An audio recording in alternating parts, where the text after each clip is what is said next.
Family buys an old bowl at a yard sale. 6 years later, they notice strange markings. Whoa, that's a gorgeous ceramic bowl. That'll fit perfectly in my kitchen, you think to yourself as you peruse a yard sale that your neighbor is holding. You purchase it for next to nothing, thinking it's simply an inexpensive new addition to your home. Or is it? When one New York family was sifting through all the no longer wanted items at a big garage sale, they found several pieces for their kitchen, one being a small, unassuming white ceramic bowl. For years, it remained relatively untouched until a previously unseen name on the bottom indicated it could be worth a small fortune. If you're the kind of person who loves bargain shopping, few events get you more excited than a big yard sale. One person's junk could potentially be your treasure, and one New York family discovered this for themselves. While visiting a neighborhood garage sale in 2007, the family, who wished to remain anonymous, picked out several porcelain and ceramic bowls, as well as plates, to add to their kitchen. Most were basic white dishes, but there was one that stood out. One of the small dishes had a unique floral pattern on the inside and outside that the others were lacking. They thought it might be a nice decorative piece for their mantel. Little did they know, it was worth millions.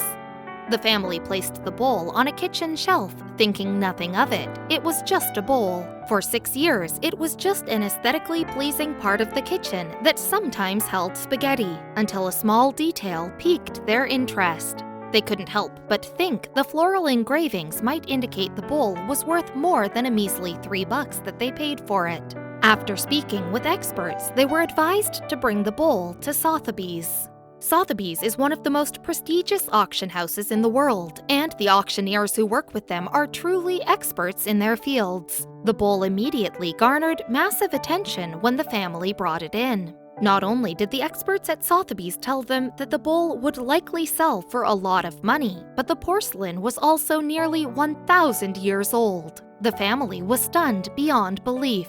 The bowl apparently was crafted around the 10th or 11th century during the reign of the Northern Song dynasty. Its official name was a ding bowl, and this piece was as rare could get. The name Ding referred to the county of Ding in China's Hebei province that housed all the kilns used to craft them. As the family learned more, they realized they owned one of only 2 remaining bowls on the planet.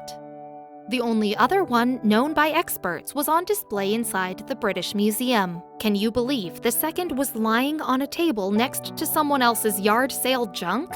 The Ding bowl in the British Museum had been on display for over 60 years, and it was left to the museum by Henry J. Oppenheim, a famous collector. An author named Rose Kerr had an interesting theory about these pieces that only drove the value up. Because only a handful of Chinese during the Song dynasty were able to live inside the palaces, these bowls were made to mimic the ornate gold wares royalty used. Curious buyers considered this when they started letting their bids fly.